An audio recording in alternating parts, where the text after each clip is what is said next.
I was safer around women, and I liked to be around girls, and all of my friends were girls. I wanted to be a girl, and I wanted to just be with men. I thought that I was gay. When they addressed it, they actually affirmed me in it, and they encouraged me to embrace the homosexual lifestyle.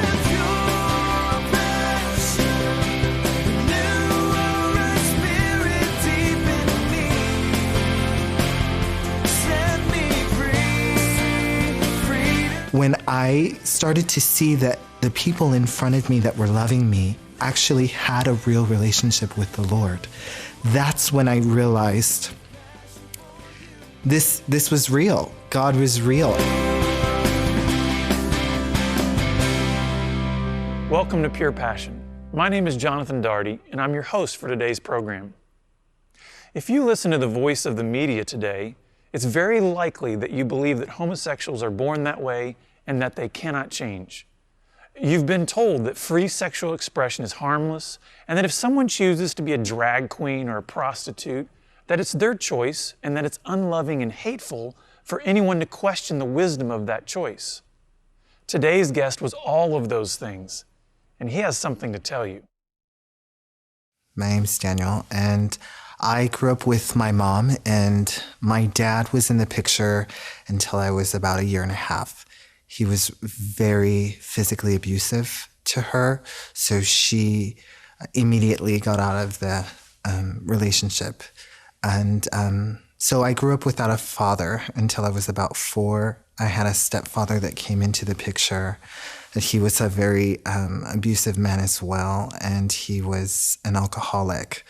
So I didn't feel very safe with him as I grew. Probably from the ages of 6 to 11, I would go and visit my father, my biological father, on the weekends. And when I was around him, he would abuse us a lot, just with physical abuse and sometimes emotional abuse. And he would use a lot of fear and different things. And so I was always afraid of him. And I didn't trust men at an early age. And so I think the earliest that I remember, I was 4 years old, and I was safer around women, and I liked to be around girls, and all of my friends were girls. And I had an older brother who was the exact opposite of me. I was more on the feminine side. My brother was more on the masculine side. But I grew up with just tremendous amount of gender confusion. I was confused about gender. I wanted to be more like a girl, and I didn't like being a boy. And so I didn't have a lot of support. I didn't have anyone there calling me out or helping me navigate this world of being male. And so I started being more on the feminine side. And that progressed as I grew older. I wanted to be more like a girl. And you can imagine what that was like in school. I was teased tremendously in school by my peers. I was rejected. I was made fun of. And for me, the way that I coped was that I ignored it and I denied any sort of feeling or any sort of reality. Anything that was going on in my life wasn't happening. And when I was about 10 years old, my mother became mentally ill, and she had nervous breakdowns several times from the age 10 till I was 18, and then even further on from there. And so it was a very traumatic experience for me. And so I created another world to help me to cope with the fact that my mom had mental illness. And so I lived in my head a lot, and I wanted to be a girl, and I wanted to just be with men. I thought that I was gay, but I never said anything to anyone because I was so afraid that I was going to be in trouble. And so by the age of 14, I started seeking counseling. And I had been in counseling before, but counselors had never addressed the gender confusion. They had never addressed the same-sex attraction that I was experiencing. And finally, when they addressed it, they actually affirmed me in it, and they encouraged me to embrace the homosexual lifestyle. So they referred me to a teen coalition of homosexual group, and I went to it, and I embraced the homosexual lifestyle when I was probably in my second semester of my freshman year in high school. And so going on from there, in high school, I was openly gay and teased, but not so much simply because I was out and there was really nothing for me to hide. And so I spent the rest of the time acting as though, I was outspoken and I wasn't afraid of anyone, when in reality, I was scared. I was scared out of my mind, actually. And I thought there was no hope out of this life. And I thought, well, I might as well just embrace it, And I always thought that I was in trouble growing up. I always thought I was the reason why things happened, the reason why my mom got sick, the reason why my dad left, the reason why I was sexually abused. I always thought it was my fault and that I was going to be in trouble. And so I thought, well, if I'm going to be in trouble, skip it. I'm just going to do whatever I want and forget about everybody else. And I'm just going to live life, and let it happen. My sexual abuse started when I was, I would say, 5 years old, 5 or 6. And it started from family members, and I never really said anything about it, but it started at a very young age. And then it started happening with peers that were older than me, and it started to happen, and I didn't know what to do. I thought it was normal. And I didn't know what to say because I didn't want, again, to be in trouble, because I thought that I was the reason why this was happening. I was just so devastated, and I grew up wanting to act like that never happened. The encounters that I would have with boys, as a young boy, I wanted to act like it never happened, and because it was so shameful, and I didn't really want that, and I didn't really want the same-sex feelings as well. It was just shameful because I didn't like the way I felt. I felt so dirty and used.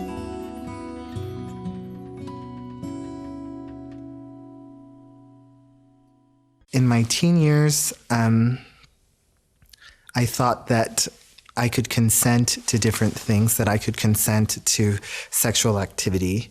And so I started going out.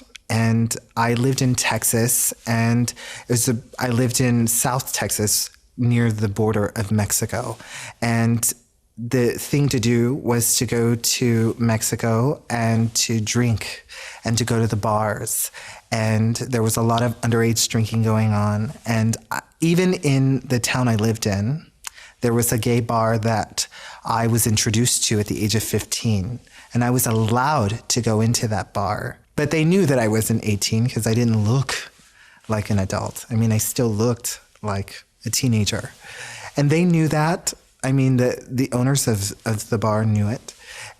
But they would let underage teens in, whether male or female, because it helped their clientele. Now, I didn't know that growing up until later, until actually I got saved and I realized, oh my gosh, I was abused, because a lot of the men that I was with, they were older, they were already adults, and I was still 15, 16, 17 years old. Then at the age of 17 and a half, I started dressing up as a drag queen and wanting to be a woman. And because I grew up watching these cross-dressers, and I thought, well, this is I'm going to live this fantasy of wanting to be a girl. And so I did. I actually grew up watching the cross-dressers or the drag queens when I would go to the bars, and they would perform, and I would watch them perform, and I would see them and I would think, wow, I want to be that. So I started to pursue it. And by the age of 18, I started to compete in pageants. And by the age of 19, I started to compete in professional pageantry. And I actually went all the way to a professional pageant in Texas for drag queens. It was actually called the Miss Gay Texas pageant. And so I went and I performed there.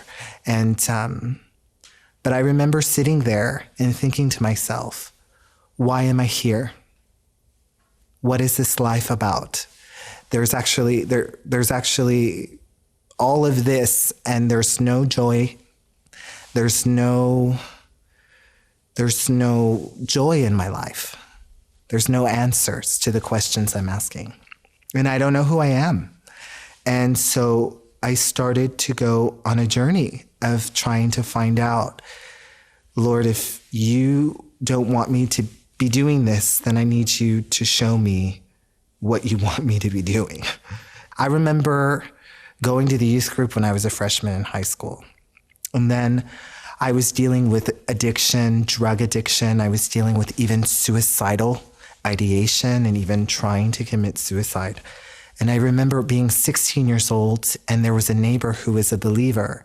And she one day said that the Lord put it on her heart to go and get me, that he pretty much spoke to her and said, go and get him. Go across the street, knock on his door, and go and invite him to church. And she had an argument with the Lord and was like, do you know who we're talking about here? Do you know who we're talking about here? No. And she was like arguing with the Lord until she acquiesced and she came across the street. I walked in and everybody was scared. All the teens just split the room, and rightly so, because I came in with a poncho, a rainbow poncho, and big, platform shoes and bell bottoms. I mean, it was just ridiculous, but I didn't have anything else to give them but just what I was going through and the person I was at that point. And so I just remember sitting there and listening about Jesus and what he was like. And I remember the woman who was preaching, she was the preacher for the youth group. She would just preach a storm, and she would just preach about the love of God and how God wanted to come and deliver people out of the things that they were going through. And she would pray for me. She would have me come up. And I remember one time she had the men pray for me. And I would just let them pray for me because I didn't know what else to do. I always wanted for the men in my life, or men in general, to accept me. And when they did, just to love me and to pray for me, that the Lord would just show me, talk to me, speak to me, whatever. I was happy with that, because it was some sort of connection with the male gender, and to me it meant so much, but I wasn't willing to change because I thought, well, I'm a gay man. I mean, I don't know what else to do. So I was 16 and a half, and it wouldn't be until I was 20 that I actually gave my life to the Lord. But when I was sitting in those drag queen pageants at 19, I knew, because I had prayed and I had asked the Lord to come into my heart. I'd asked the Lord to take my life. I'd asked the Lord to show me, to change me. And I didn't know how. I didn't have the tools. So I knew to cry out to God because I had been introduced to him. I had experienced him in some ways, but I had not yet experienced him in the way to where my heart was ready to change and to where I knew he was my only hope. And so I think that I had to come to a crossroads, really, to where I was at the bottom, at rock bottom, and I had to ask myself the question, what hope do I have? And is there any hope? And that's when I knew to cry out to the Lord. because I knew that if he could send someone to me to knock on my door when I wanted to end it and I didn't want to live, I knew that he was there. I just didn't know that he wanted me. And I wanted to know that he wanted me, that he loved me enough to walk me through this confusion, through this pain, and even through things that I had believed for so long that were lies. They were lies. And I didn't know that they were lies. I thought it was the truth. It was the truth. Well, you're just a homosexual, or you're just like one of the girls. Don't worry. you'll just be like one of the girls. And I thought, well, no, I'm still a man, and I have to embrace that, I have to embrace that. And I started to see so many people in my life, like friends that I had in the world that were in the homosexual lifestyle, that were contracting AIDS, that were dying, that were being beat up. Some were being thrown in fields to die. Some did die from hate crimes. Some died. And I remember thinking to myself, what am I doing with my life? And I don't want to die. I don't want to die of AIDS. I don't want to get beat up and die. I don't. And not for being a homosexual. No, I don't. And so then I remember one day I met this guy. I ended up living in a house with a bunch of backslidden Christians because I needed a place to stay. And turns out the house I ended up in was a bunch of backslidden Christians. And one day, one of the guys just wanted to go back to church, and he said, hey, come with me. And so I did. I went with him. And I remember praying to the Lord and asking the Lord, if you don't want me to be a homosexual, if it's so wrong to be a homosexual, then I need you to show me. And I need you to reveal it to me. And so when I started going to church, there were all these people, and they started to just show me the love of God by inviting me to their houses for dinner, by talking to me. And never once did they ever shame me for being in the lifestyle. They did hold their ground when it came to the Word of God and what God had to say about the life I was living, and just sin in general, not just, oh, well, you're in the homosexual lifestyle, but sin in general. You told a lie. You're a sinner by nature, capable of all sorts of things. And God wants to be the answer to your life. He wants to be your life. And when I started to see that the people in front of me that were loving me actually had a real relationship with the Lord, that's when I realized this was real. God was real, and he had the power to deliver people out of addiction, because I had seen it in people that were telling me their lives and how God delivered them. And I realized, well, if he can do that for you, I want that, And so I started to really lay hold of the fact that Jesus was my only hope. And he started to show me, that I was worth loving, that I was his and that I belonged to him, that he was there and he saw everything, and that life was more than just me. Life was more than just the life that I was creating, an image that I was creating, and a life that I was trying to live to numb the pain of all the things that had happened in my life. That God actually had a purpose for this life I was living, and that it was more than just living it for me, but that I could live it for him and be others focused and focus on what he wanted to do in the earth, and the fact that he could use me if I would just give him my life and surrender to him and come to the foot of the cross and give him my life. And I remember one night, I remember the day. I even remember the day, December 1st, 2002, clear as day. And I just walked in, and there was nothing great about the service, nothing great about the teaching. And I remember at the end, the guy that was preaching said, of course he did the call for salvation. And I had already prayed and asked the Lord and invited him into my life. So I didn't think I needed that. Of course I did, because I wasn't really living for God. I wasn't saved, but I thought I was, because I had already prayed, and I was still living crazy lives, still in sin, still at the bars. I was in promiscuous relationships, and I realized that God wanted to come into those areas and deliver me from that. And I realized, okay, I can be free from this. But I thought, okay, well, I've already prayed the prayer, so I don't really need that. So he said, well, if you just want the Lord to come and speak to you and minister to your heart, come to the front. So I did.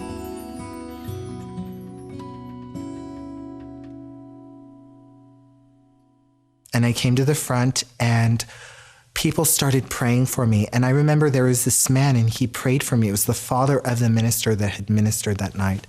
It was a middle-aged guy, and he just came up to me, and he started ministering to my heart. And he started talking to me about how God saw me and how the Father loved me. And it was something so simple, like, he loves you. And he just kept saying it. He loves you, and he cares about you, and you belong to him. And I just started to cry, and I thought, really? Look at me. He loves me. Like, don't you know? Like, I'm thinking in my head, I'm having this conversation in my head. Don't you know where I've been? Don't you know what I've done? Oh my goodness. How could you love me? And I remember just feeling the love of God for the first time, experiencing the presence of what I now know to be the Holy Spirit, and experiencing him. And I just was like, what is going on here?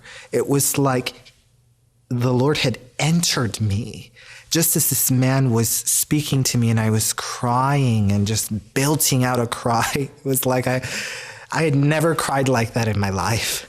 And I just remember experiencing the love of God and knowing that something was going on the inside, and that he had finally come into my life. And I remember just saying out loud, okay, I submit. Lord, I submit to you. I submit. And I just falling to my knees. And I even hugged the guy. I don't even know if he wanted to hug me, but I just hugged him. I just reached out and I hugged him, and he hugged me back. And I just cried on his shoulder for about 15 minutes. And I had so many other people praying for me. There was this mother, and she was praying for me. And I remember being at the altar worshiping the Lord, just because I knew that he was speaking to my heart, and that he had answered the question, yes, I can deliver you. I can deliver you and show you that you were not made to be a homosexual. You were not made to do all those things that you've been doing. You were not made to be a woman. You were not made to wear a dress. You were not made for that. But it was through his love that I experienced that. It wasn't, someone just hitting me over the head with the Bible and just commanding that I change. It was because I experienced his presence. It was because he talked to me. He actually spoke to my heart through other people. And even as I was in his presence, I realized his love was so real, and it was so apparent that I was in sin. It was so apparent to me that I was in sin that I knew that I needed him, that I had need of him, and that I didn't have to be ashamed of needing him. You know, I remember my father always, whenever we would come around, it was always like we were a burden to him. He had to send child support. He was always working like crazy as a truck driver. And I always felt so responsible for his agony, for his pain, for the fact that he works so much because he had to support us. But when I experienced the love of the Father, the way that I did on December 1st, 2002, I'm telling you, my life was changed. And I realized that I'm not a burden. I'm not a burden, and that He created me for His glory. Got the steps I'm taking, got my heart's desires, till I'm living for you, a disciple of truth, full of holy fire that burns with your passion. Renew our spirit deep in me. Set me free, free to live with your passion, living for your will and nothing more, with passion for you, Lord.